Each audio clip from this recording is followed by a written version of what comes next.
नमस्कार दोस्तों, स्वागत है आपका गुनाया साजिश चैनल में। आजकल अपने ही अपनों को धोखा देते हैं। 23 साल की बहन ने पैसों के लिए अपने बॉयफ्रेंड के साथ मिलकर अपने छोटे भाई को किडनैप कर लिया और फिर फिरौती के तौर पर 25 लाख रुपए की डिमांड की। किडनैपिंग की खबर लगते ही जोधपुर पुलिस हरकत में आई और 3 घंटे में ही पुलिस ने किडनैपिंग की इस गुत्थी को सुलझा लिया। लेकिन बहन की इस करतूत को देखकर हर कोई हैरान था। क्या था पूरा मामला? एक बहन ने अपने 5 साल के मासूम भाई को क्यों किडनैप किया था? आइए जानते हैं सब कुछ विस्तार से इस वीडियो में। वीडियो शुरू करने से पहले गुनाह साजिश चैनल को सब्सक्राइब कर बेल आइकन दबा ले, ताकि जब भी मैं कोई नई वीडियो डालूं उसका अपडेट सबसे पहले आपको मिल जाए। वीडियो में लास्ट तक बने रहें ताकि घटना आपको अच्छी तरह समझ में आए। तो चलिए आज की कहानी शुरू करते हैं। 16 अक्टूबर 2016 की दोपहर के लगभग 1:30 बजे पूर्णिशा पांचाले उर्फ गुड्डी अपने मम्मी रेखा पाले के साथ स्कूटी से जोधपुर शहर के मानसरोवर कॉलोनी में रहने वाले अपने मामा रितेश भंडारी के घर आती हैं। बहन और भांजी को देखकर घर के सभी लोग बहुत खुश होते हैं। सब उनका स्वागत करते हैं, फिर उनको नाश्ता भी देते हैं और थोड़ी सी बातचीत के बाद पूर्णिशा अपने 5 साल के ममेरे भाई के साथ खेलने लग जाती हैं। बेटे युग के अलावा रितेश भंडारी की एक 10 साल की बेटी भी थी। पूर्णिशा जब भी अपने मामा के घर आती थी तब वह अपने ममेरे भाई बहनों के साथ खूब खेलती थी।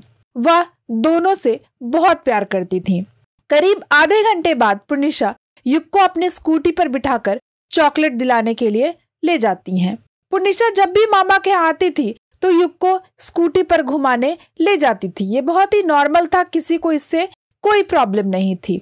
युग और पूर्णिशा को घर से गए आधे घंटे से ज्यादा का वक्त गुजर गया था और वे दोनों अभी तक वापस नहीं आए थे, तो घर वालों को थोड़ी सी चिंता सताने लगी। घर के सभी लोग इसी बात पे विचार कर रहे थे कि तभी रितेश के फोन की घंटी बजती है। रितेश को उनकी भांजी गुड्डू का फोन आता है। उन्होंने फोन उठाकर पूछा, हाँ गुड्डी बताओ, इस समय तुम कहाँ हो? बहुत देर हो गई है, अभी तक घर क्यों नहीं लौटी? इसके बाद दूसरी तरफ से पूर्णिशा की डरी हुई आवाज आई, मामा आप मामी से बात कराएं। रितेश ने मोबाइल अपनी पत्नी को देते हुए कहा, गुड्डी का फोन है, बात करो। जब मामी ने पूछा तुम कहाँ हो तो पूर्णिशा ने घबराते हुए आवाज में कहा, मामी मेरा और युग का कुछ लोगों ने अपहरण कर लिया है। यह लोग 50 लाख रुपए की फिरौती मांग रहे हैं। यह बड़े ही खतरनाक लोग लग रहे हैं, इसीलिए प्लीज पुलिस को सूचना दिए बगैर आप 50 लाख रुपए लेकर जल्द से जल्द आ जाइए, वरना यह लोग हमें मार देंगे। गुड्डी के साथ उनके बेटे का भी अपहरण हुआ था, इसीलिए इस खबर से वह एकदम घबरा गई। वह जल्दी से बोली, गुड्डी तुम कहाँ हो? युग कहाँ है? यह बताओ कि पैसे कहाँ पहुंचाने हैं। मामी हमें पता नहीं यह कौन सी जगह है, लेकिन शहर से बाहर कोई पार्क है, उसी पार्क में इन्होंने हमें बंधक बना कर रखा है। अच्छा, वे लोग अब हमारी तरफ आ रहे हैं, आप जल्दी से पैसे का इंतजाम कर लो, मैं बाद में फोन करूंगी। कहकर पूर्णिशा ने फोन काट दिया। युग की मम्मी काफी घबरा गई। युग का अपहरण और 50 लाख की फिरौती की बात बगल में खड़े रितेश भंडारी ने भी सुन ली थी। वह भी घबरा गए थे। उन्होंने डरते हुए पूछा, क्या बात है? तुम इतनी परेशान क्यों हो? क्या कह रही थी गुड्डी? युग कहाँ है? पत्नी ने बताया, पूर्णिशा और युग का अपहरण हो गया है और अपहरणकर्ता 50 लाख रुपए की फिरौती मांग रहे हैं। पुलिस को सूचना देने पर उन्होंने जान से मारने की धमकी दी है। पत्नी के मुंह से यह सुनकर रितेश भंडारी डर से कांप उठे। अपहरणकर्ता फिरौती में 50 लाख रुपए मांग रहे थे। उनके पास इस वक्त इतने पैसे नहीं थे। यह कोई मामूली रकम नहीं थी जिसका इंतजाम वह जल्द कहीं से कर लेते। अपहरणकर्ताओं ने पुलिस को खबर न करने की चेतावनी भी दी थी। उन्हें कुछ समझ नहीं आ रहा था कि वह क्या करें। बेटे के अपहरण से डरी हुई उनकी पत्नी का रो रो कर बुरा हाल था। कुछ ही देर बाद आस पड़ोस में यह खबर फैल गई। लोगों का उनके घर आना शुरू हो गया। कुछ लोगों ने रितेश को सलाह दिया कि वह इसकी सूचना पुलिस को जरूर दे। सभी लोगों के कहने पर रितेश और उनकी पत्नी रेखा कुछ रिश्तेदारों के साथ पास के ही चौपासनी हाउसिंग बोर्ड थाने पहुंचे और थाना प्रभारी जब्बर सिंह चरण को अपने बेटे और भांजी के अपहरण की जानकारी दी। उन्होंने यह भी बताया कि फिरौती का फोन उनकी भांजी पूर्णिशा के मोबाइल से ही आया था। रितेश भंडारी की बात सुनकर थाना प्रभारी को मामला कुछ संदिग्ध लगा। उन्हें उनकी भांजी पूर्णिशा पे ही शक हो रहा था, लेकिन पुलिस ने अज्ञात अपहरणकर्ताओं के खिलाफ अपहरण का रिपोर्ट दर्ज कर इसकी सूचना अपने उच्च अधिकारियों को भी दे दिया। अधिकारियों के निर्देश पर जब्बर सिंह ने शहर के सभी प्रमुख मार्गों पे नाकाबंदी करा दी। इसके बाद जोधपुर के डीसीपी समेत बाकी अधिकारी हाउसिंग बोर्ड पहुंच गए।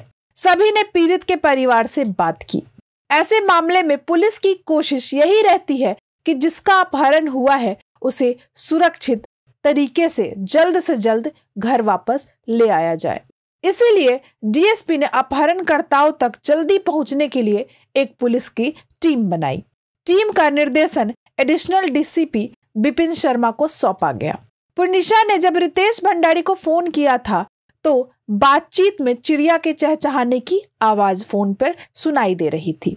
रितेश भंडारी ने यह बात भी पुलिस को बताई। इस पर पुलिस को लगा कि फोन किसी पार्क से ही किया गया था। 3 पुलिस कर्मियों का ग्रुप बनाकर अपहरणकर्ताओं की तलाश शुरू कर दी गई। टीम को आसपास के जितने पार्क, मंडोर उद्यान, नेहरू पार्क, पब्लिक पार्क व अन्य पार्क और सुनसान जगहों पे खोजबीन करने के लिए भेज दिया गया। रितेश भंडारी और उनकी पत्नी भी पुलिस के साथ अपने बच्चों की खोज में लगे हुए थे। पुलिस ने रितेश के मोबाइल से पूर्णिशा के मोबाइल पर फोन करवाया। फोन किसी युवक ने उठाया। फोन उठाने वाले युवक ने कहा कि रुपए जल्द लेकर आओ वरना हम इन दोनों को मार देंगे। रितेश भंडारी ने युग से बात कराने को कहा तो उसने युग से बात करा दिया। युग ने कहा कि वह दीदी के साथ है और खेल रहा है। बेटे से बात करके रितेश भंडारी की चिंता थोड़ी कम हुई कि वह अभी सकुशल है। एक पुलिस टीम जब नेहरू उद्यान पहुंची तो उन्हें कोने में बैठे हुए एक लड़की और एक बच्चा दिखाई दिया तो उन्होंने रितेश भंडारी को दिखाया। रितेश भंडारी ने पूर्णिशा और युग को पहचान लिया और पहचान करते ही उन्होंने पुलिस को सूचना दी। पुलिस को पूर्णिशा और युग के पास झाड़ी में छिपकर 2 युवक बैठे दिखाई दिए। पुलिस ने अनुमान लगाया कि यह वही अपहरणकर्ता होंगे। भनक लगने पर अपहरणकर्ता युग और पूर्णिशा को चोट पहुंचा सकते थे, इसलिए पुलिस ने बड़े ही सावधानी के साथ अपराधियों को पकड़ते हुए युग और पूर्णिशा को अपने कब्जे में ले लिया। सूचना पाकर अन्य पुलिस की टीमें भी नेहरू उद्यान पहुंच गई। पुलिस की गिरफ्त में आते ही दोनों युवक काफी डर गए थे। यही हाल पूर्णिशा का भी था। उसकी निशानदेही पर पुलिस ने स्विफ्ट कार और पूर्णिशा की स्कूटी भी बरामद कर ली। थाने लाकर जब दोनों लोगों से पूछताछ की गई तो उन्होंने अपना नाम मयंक मेहता और मयंक सिंदल बताए। उन्होंने बताया कि युग के अपहरण की मास्टरमाइंड पूर्णिशा थी। ये सुनकर सबके पैरों के तले जमीन खिसक गई। जब पूर्णिशा से इस बात की पूछताछ की तो उसने पहले मना किया, फिर जब शक्ति के साथ पूछताछ की तो उसने कबूल किया कि उसने ही युग का किडनैपिंग किया था। यह बात सुनकर रितेश और उनकी पत्नी की आंखें खुली की खुली रह गई। उन्होंने सोचा नहीं था कि जिस भांजी से वह इतना ज्यादा प्यार करते थे वही उनके साथ ऐसा कर सकती है। अपहरणकर्ताओं के गिरफ्तार होने की जानकारी डीसीपी पश्चिम समीर कुमार सिंह को भी मिली तो वह थाने पहुंच गए। उनके सामने अभियुक्तों से पूछताछ की गई तो युग के अपहरण की जो कहानी सामने आई वह कुछ इस प्रकार से थी। जोधपुर शहर के मानसरोवर कॉलोनी में रितेश भंडारी अपनी पत्नी शिवानी भंडारी, एक बेटी और एक बेटे युग के साथ रहते थे। उनका जोधपुर में फिनांस का बिजनेस था। जिससे उन्हें बहुत अच्छी खासी इनकम होती थी। कभी कभी वह कमाई का लाखों रुपए अपनी सगी बहन रेखा के पास रखते थे। वह सरदारपुरा में रहती थी। पुनिशा रेखा की बेटी थी। वह माँ बाप की लाडली थी और एमकॉम कर रही थी। पढ़ाई के साथ साथ वह एक स्कूल में पढ़ाती भी थी। पुनिशा की मुलाकात 1 साल पहले मयंक मेहता से हुई थी और ये मुलाकात दोस्ती में बदल गई थी। थोड़े दिनों बाद यह दोस्ती प्यार में बदल गई। मयंक मेहता जोधपुर की चौपासनी हाउसिंग बोर्ड में रहता था। उसका एक दोस्त मयंक सिद्दल भी था, वह भी वहीं रहता था। यह दोनों जोधपुर के जीत कॉलेज में कंप्यूटर साइंस के स्टूडेंट थे। पुनिशा और मयंक मेहता का प्रेम प्रसंग चल रहा था। दोनों घर वालों से छुप छुप कर मिलते थे। फोन पे भी इनकी घंटों बातें होती रहती थी। दोनों ने एक साथ काफी बड़े बड़े सपने देखे थे, मगर इनकी आर्थिक तंगी के कारण इनके सारे शौक पूरे नहीं हो पा रहे थे। टीवी पे क्राइम शोज देखकर पुनिशा को एक आइडिया आया। उसने एक दिन बातों ही बातों में अपने प्रेमी मयंक मेहता से कहा कि अगर वह अपने मामा रितेश भंडारी के बेटे युग का अपहरण कर ले तो कम से कम 50 लाख रुपए की फिरौती मिल सकती है। पुनिशा ने बताया था कि उसके मामा के पास हर समय लाखों रुपए रहते हैं। बस फिर क्या था, दोनों ने रुपए का लालच देकर मयंक सिंदल को भी अपनी योजना में शामिल कर लिया। पुनिशा ने कहा था कि फिरौती के जो 50 लाख रुपए मिलेंगे उसमें से 15 लाख रुपए वो मयंक सिंदल को दे देगी। मयंक सिंदल झांसे में आ गया और उनकी योजना में शामिल हो गया। पूरी योजना बनाने के बाद रविवार 16 अक्टूबर की दोपहर को पुनिशा अपनी मम्मी के साथ मामा के घर जा पहुंची। युग को चॉकलेट दिलाने के बहाने वह स्कूटी से घर से बाहर ले आई और अपने साथी मयंक मेहता और मयंक सिद्दल को अपनी स्कूटी देते हुए कहा कि इसे कहीं सुनसान जगह पर खड़ी कर दो और युग को लेकर नेहरू उद्यान आ जाओ। पुनिशा बच्चे को लेकर उसके साथ चॉकलेट और बिस्किट लेकर मयंक मेहता के साथ कार में बैठ गई। फिर मयंक मेहता कार लेकर सीधे नेहरू उद्यान पहुंचा। मयंक सिंदल इनसे पहले वहां पहुंच चुका था। पार्क से ही पुनिशा ने अपने मामा रितेश भंडारी को फोन करके अपने और युग के अपहरण होने की बात कहकर 50 लाख रुपए फिरौती की मांग की थी। इसके बाद रितेश भंडारी अपनी पत्नी के साथ थाने पहुंचे और पुलिस को सूचना दिया। पुलिस ने तुरंत एक्शन लेते हुए मात्र 2.5 घंटों में अपहरणकर्ताओं को पकड़कर युग को सकुशल बरामद कर लिया। पुनिशा, मयंक मेहता और मयंक सिद्दल के मोबाइल भी पुलिस ने अपने कब्जे में ले लिया, जिससे रितेश भंडारी को फिरौती के लिए फोन किया गया था। आर्थिक तंगी के चलते पुनिशा और मयंक मेहता ने अपहरण करके फिरौती मांगने जैसा घिनौना अपराध किया था, जबकि तीनों ही गरीब परिवार से नहीं थे। इनकी महत्वाकांक्षाएं बड़ी थी जो इन्हें ले डूबी।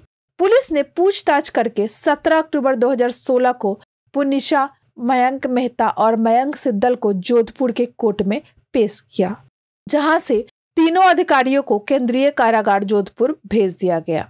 अभी अंतिम फैसला आना बाकी है। दोस्तों, आपके हिसाब से ऐसे घिनौने अपराध के लिए इन्हें क्या सजा मिलनी चाहिए? कमेंट करके अपनी राय हमें अवश्य बताएं। अगर आपको ये वीडियो पसंद आया है तो लाइक करना ना भूलें।